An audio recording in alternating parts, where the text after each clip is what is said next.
The emotional armor you built served you well. It got you through the pain, the conflict, and the chaos of the divorce. But now that the battle is over, how do you know when it's safe to take it off? How do you know that opening up to someone new isn't just an invitation to be wounded all over again? Hello and welcome back. I am Dr. Raphel'l. As a doctor of psychology, I have spent my entire career studying the core questions of happiness, how to find peace within ourselves, and how to build healthy, functional balance within our families and relationships. I am here as your guide, the person who provides sincere, practical advice to help you find clarity in the middle of the greatest chaos. And this question, when is it safe to trust again, is one of the greatest. A client, let's call him David, sat in my office just last week. He's a successful, intelligent man, divorced for 2 years. He described a date he went on last weekend. The woman was interesting, smart, and kind. He said, "Everything was fine, Dr. Raphel'l, but I felt like I was talking to her through a thick plate of glass. I was there, but I wasn't there. The whole time, all I could think was, how is she going to hurt me? I felt like I was just waiting for the dagger." David is describing an experience that perhaps millions of you recognize. It's the presence of a ghost. You are in the present, but your mind is shackled to the past. You are talking to a new person, but you are arguing with your ex. And the question that David asked, the question at the heart of that fear, is the same one I receive every single day. Doctor, how long is long enough? 6 months? A year? 2 years? When is the right time for me to actually open up to someone else? Today, I want to address this question. And I want to start by telling you, with all due respect, that it is the wrong question. We as humans crave rules. We crave certainty, especially after the chaos of a divorce. We look for external timelines, the 1-year rule your friends might have told you, the 3-date rule. We want a formula, a prescription, a calendar that tells us when the wound will stop aching and when it's safe to trust again. But psychological healing does not follow a clock or a calendar. It is not a passive process. It is not something that happens to you as time passes. It is an active process. It is work. It is a deliberate reconstruction project. You do not wait for the time, you wait for the work to be done. You will not wake up on the 1-year anniversary of your divorce and suddenly be healed. You will be ready when you have rebuilt the foundation of who you are. So today, we are not going to talk about when. We are going to talk about what. We are not going to talk about the clock. We are going to talk about a psychological checklist. These are the signs that the internal work has been done and that you have not just survived your past, but you have truly graduated from it. I've distilled this work into 4 key psychological milestones. This is the readiness checklist. You will know you are ready to open up when you can, with complete honesty, answer yes to these 4 questions. The first question, have you completed the inventory? In our previous talk about remarriage, I spoke of the importance of conducting a forensic, unemotional inventory of your failed marriage. You cannot open a new chapter if you haven't fully read and understood the last one. But what does completing the inventory mean? It doesn't just mean knowing what went wrong. It means understanding your role in it. It means you have stopped playing the victim of your story and started becoming the author of your next one. Many people get stuck here. They say, but Dr. Raphel'l, it wasn't my fault. He cheated, she lied, they were toxic. That may be perfectly true, but even if the other person holds 100% of the responsibility for the act that ended the marriage, the infidelity, the abuse, you must still take 100% responsibility for the choices that led you there and kept you there. What red flags did you ignore? Did your fear of being alone cause you to accept behavior that was unacceptable?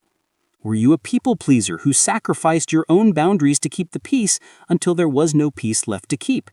Did your own lack of self-worth lead you to choose someone who treated you poorly because deep down you didn't believe you deserved better?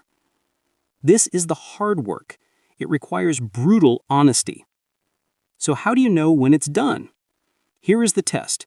You know you have completed the inventory when you can tell the story of your divorce without needing external validation. When you're newly divorced, you tell your story to friends, family, anyone who will listen, and you are looking for one thing: validation. You want them to say, "That's horrible. You were right. They were awful." You need them to validate your version of events. You are still in it. When you are ready, when your ex's name is just a fact in your history, not an open wound in your present, you can say, "My marriage ended because of infidelity," with the same emotional temperature as "It rained yesterday." It is a fact. It happened. It no longer defines you. When you can speak of what happened without needing the listener to take your side, when you no longer need them to hate your ex, you are free. You have completed the inventory. You are ready for the next step. The second question, are you looking for a partner or a savior? This is the single biggest trap. Our brains are wired for connection, especially when we are hurting.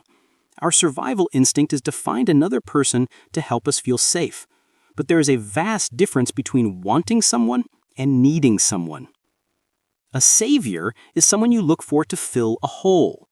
You look for a financial savior because you're stressed about the bills and you just want someone to carry the load.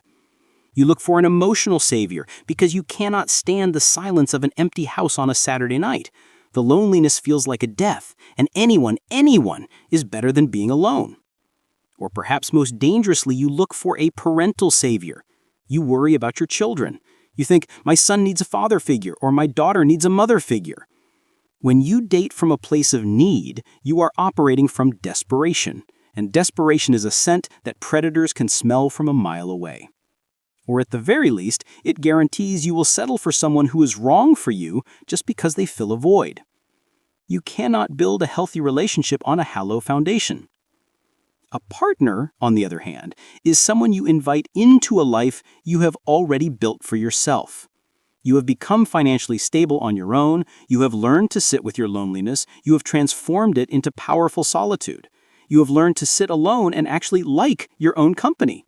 You have meaningful friendships, you have hobbies, you have a full life. You are the only parent your children need, and you are confident in that. You have built your house. The foundation is solid, the walls are painted, the furniture is in place, your house is complete. You know you are ready to open up when you no longer need a relationship. You simply want one. You are not looking for someone to complete you. You are looking for another whole person who has built their own wonderful complete house to see if your two wonderful complete lives might create a beautiful neighborhood together. If you are still looking for someone to help you pour the concrete for your foundation, you are not ready. The third question, how heavy is your ex's name? We touched on this in the first point, but it deserves its own section. I call this the ghost test. Is the ghost of your ex still haunting your new dates? This ghost shows up in two primary forms, idealization and vilification. Idealization is when you hold your ex on a pedestal. Oh, he was such a great father, she was so funny, I'll never find anyone like them again. You are comparing every new, flawed, human person in front of you to a perfectly edited memory, an idealized version of your ex. No one can compete with a perfect ghost. If you are still looking for a replacement for what you lost, you aren't ready. You are still in love with a memory. But the more common form is vilification. This is when you become hypervigilant. You are burned, and now you see the world through the lens of that burn. You are projecting your ex's face onto every new person you meet. If your ex cheated, you assume every new person is dishonest. You check their phone. You analyze their every word for an inconsistency. If your ex was controlling, you feel suffocated by any sign of interest. A simple "good night" text can be misinterpreted as an attempt to control you. When you do this, you are not dating the person in front of you, you are dating your trauma. You are bracing for betrayal. You are waiting for the dagger, just like my client David. You know you are ready to open up when you can enter a date with something called naive curiosity. It's the ability to see the person in front of you as a blank slate, as a brand new human being who has nothing to do with the person who hurt you. You have mourned, you have processed the anger, and now, for the first time in a long time, you are simply curious about another human being. Curiosity, not cynicism, is the sign the ghost is gone. And the fourth, final question, have you built your boundaries? This may be the most important one of all. You cannot safely open up if you have not learned how to protect yourself. Most marriages break down on some level because of failed boundaries. Maybe you didn't know how to say no without feeling guilty. Maybe you let your work invade your family time. Maybe you let your parents or theirs interfere in your relationship. Maybe you suppressed your frustrations until they exploded into toxic resentment. A relationship with no boundaries is like a house with no doors or locks. Anyone can just walk in. Anyone can take anything. It's chaotic and unsafe. Opening up after a divorce does not mean you tear down all your walls again. God, no. It means you build better walls. And more importantly, you build gates with locks that you control. Boundaries are not walls to keep people out. They are tools that allow you to decide who comes in and how far they get to come. You know you are ready to open up when you can enforce a boundary calmly, confidently, and without apology. Imagine this scenario.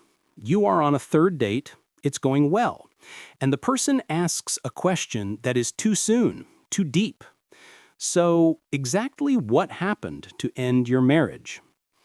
The old you, the boundaryless you, might have panicked. It might have overshared, tried to please them, tried to win their sympathy.